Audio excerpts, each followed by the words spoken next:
Sahabat Hikmah, jajanan tradisional getuk barangkali termasuk yang sudah langka sekarang ini dan sulit dijumpai terutama di kota-kota besar.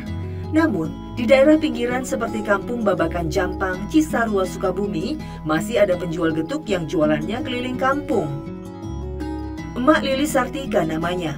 Setelah suaminya meninggal dunia, mau tidak mau, emak harus menjadi orang tua tunggal sekaligus tulang punggung keluarga bagi 3 anaknya. Kesulitannya waktu dulu sepeninggal ayahnya gitu, pernah nggak makan gitu sehari, anak-anak.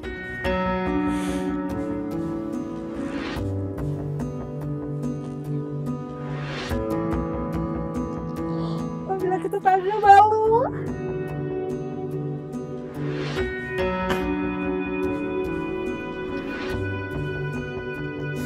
Tadi ada ibu warung. Banyak ibu di warung itu suka kasih pinjaman beras, hanya itu aja. Kalau ibu sih kuat nggak bisa nahan lapar dari anak-anak.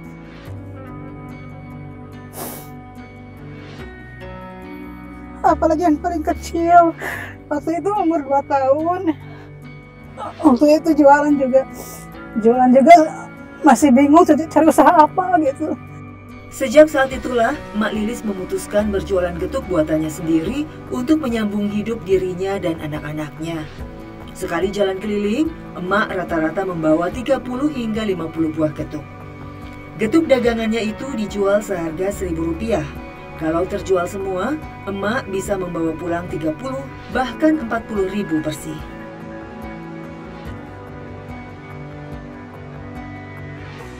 Tapi namanya juga berjualan, ada hari-hari ketika dagangannya susah laku. Terutama saat di siang hari di bulan Ramadan, emak sering terpaksa pulang dengan tangan hampa.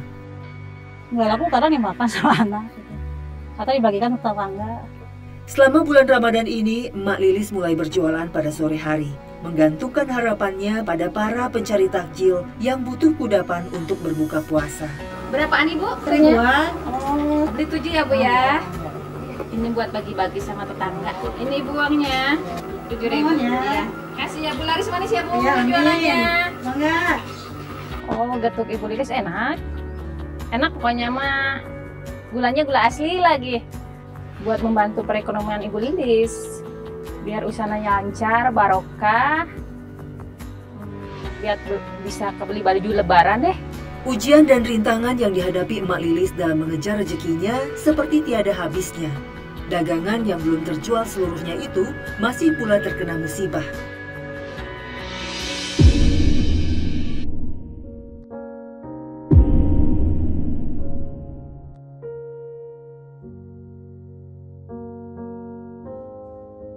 Malang tak dapat ditolak, untung tak dapat diraih. Tak ada lagi yang bisa dilakukan Emak Lilis selain memperbanyak istighfar dan bersabar. Sahabat, Rasulullah SAW sendiri juga beristighfar tidak kurang dari 70 kali dalam sehari. Dalam Al-Quran, Allah Subhanahu wa Ta'ala juga berjanji bagi hambanya yang sering beristighfar. Dan hendaklah kamu memohon ampunan kepada Tuhanmu dan bertobat kepadanya. Niscaya Dia akan memberi kenikmatan yang baik kepadamu sampai waktu yang telah ditentukan. Dan Dia akan memberikan karunia-Nya kepada setiap orang yang berbuat baik. Dan jika kamu berpaling, maka sungguh aku takut kamu akan ditimpa azab pada hari yang besar kiamat. Quran Surat Hud ayat 3.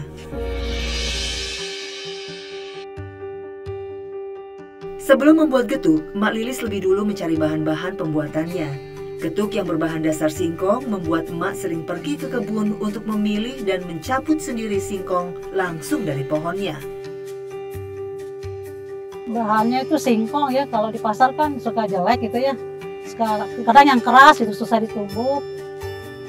Kalau nyari di kebun-kebun kadang suka ada yang panen, kadang enggak gitu.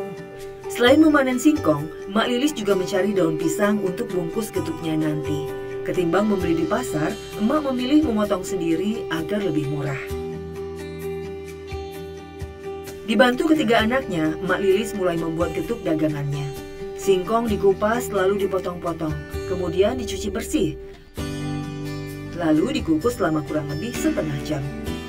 Selesai dikukus, singkong ditumbuk sampai halus dan hancur.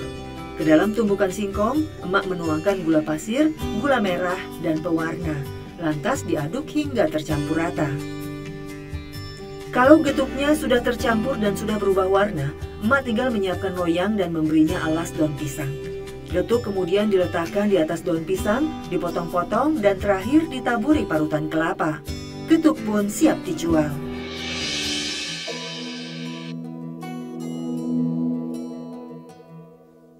Berperan sebagai orang tua tunggal serta tulang punggung keluarga, Mak Lilis berusaha keras mencari usaha sampingan, manakala getuknya tengah sepi pembeli, agar anak-anaknya tetap bisa makan dan bersekolah. Mak pun mencoba memanfaatkan barang bekas seperti sedotan untuk dibuat menjadi kerajinan daur ulang yang indah. Setelah belajar secara otodidak, Mak Lilis mulai menjual hiasan dinding dari limbah sedotan hasil keterampilan tangannya sendiri. Itu saya belajar sendiri aja, lihat-lihat gitu. Ya, pernah jalan-jalan di rumah orang, pernah lihat, saya nanya gitu, gimana caranya. Terus saya coba sendiri, bahannya juga saya cari-cari, sambil mulung-mulung sambil jalan-jalan dapat, saya kumpulkan. Akhirnya udah banyak, bisa coba-coba bikin. Hiasan dinding daur ulang dijual Mak Lilis secara keliling atau dititipkan di toko-toko di sekitar kampungnya. Assalamualaikum Bu. Waalaikumsalam. Ya, hiasan apa? Kian may ati sama pamitas tanya. Ajeng. Mohon. Atur nuhun. Waalaikumsalam. Tidak mudah bagi Mak Lilis untuk menjual hasil karyanya itu. Beberapa orang yang ditawari bahkan merasa jijik dengan daur ulang sedotan bekas. Ini beri sedotan, Neng. Sedotan tilas. Ya, hiasan ini sedotan tilas. Tapi lihatnya enggak kan gitu. Kotor. Nanti sih lah. Jadi tinggal lihat lah. Harga murah, Neng. 5.000. Punten mau. Biasa makan, Neng. Hiasan dinding dari sedotan itu dijual Mak Lilis dengan harga Rp5.000. Walaupun dari bahan baku limbah, namun bisa disulap Mak Lilis menjadi hiasan dinding yang cantik. Neng, pada nyangatin pesanan sama Mama, warna ungunya. Mama teh mesennya. Oh iya, berapa Bu? 5.000. Ya bentar ya.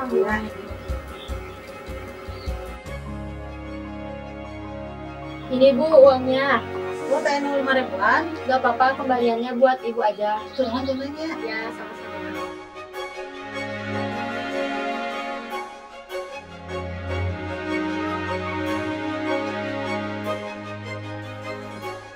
Ya tahu itu dari bekas sedotan, dari sampah bekas sedotan, dan lucu juga, bagus buat hiasan di dinding dan untuk membantu ekonomi ibu juga.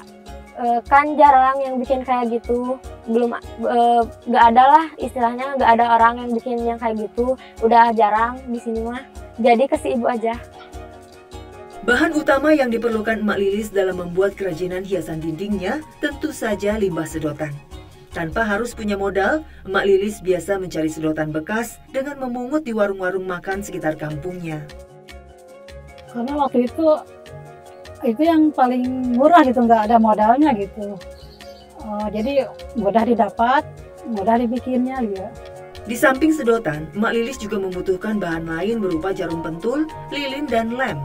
Kalau sedang ada pesanan dan limbah sedotannya tidak mencukupi, Mak Lilis mau tidak mau membeli sedotan baru. Beruntung, ada saja orang yang berbaik hati memberikan stok sedotan mereka kepada emak. Nyari apa? Hanya sedotan tilas tuh. Ya ada yang baru. Ini loh. Mau aja ya. Kesulitannya paling cari itunya sedotannya ya. Susah gitu, kadang ada, kadang nggak. Kadang kalau kotor sama sekali kan harus cuci dulu, terus dijemur gitu sampai bersih.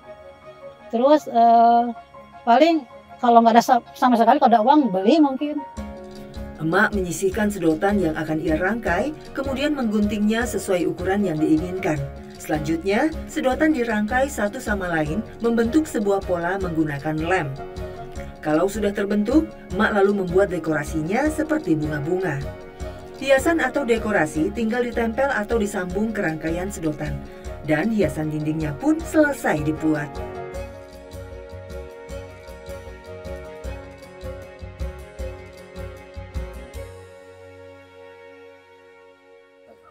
Paling suka salah gitu, dilap itunya suka salah, bikin bunganya ulang lagi gitu. Sering ya, tapi kan bahannya bisa dipakai lagi gitu, nggak rusak gitu. Tekun bekerja sekaligus beribadah, kedua hal itu menjadi obat penawar lara bagi Emak Lilis sepeninggal sang suami. Mendekatkan diri kepada Allah Subhanahu wa Ta'ala membuat beban di pundak emak serasa lebih ringan. Bahkan, meski hidupnya pas-pasan, emak senantiasa menyisihkan sebagian kecil penghasilannya dari berjualan. Berapapun itu, ditabungnya setiap selesai sholat subuh. Nantinya setiap sudah terkumpul lumayan banyak, sedekah subuh itu akan disumbangkan emak ke musola di kampungnya. Masya Allah. Sahabat, bersedekah tentu amalan baik yang bisa dilakukan kapan saja. Namun ada satu keutamaan ketika di waktu subuh. Rasulullah SAW bersabda, "Tidak ada satu subuh pun yang dialami hamba-hamba Allah kecuali turun kepada mereka dua malaikat. Salah satu di antara keduanya berdoa, 'Ya Allah, berilah ganti bagi orang yang berinfak.' Sedangkan yang satu lagi berdoa, 'Ya Allah, berilah kerusakan bagi orang yang menahan hartanya.'" Hadis riwayat Bukhari.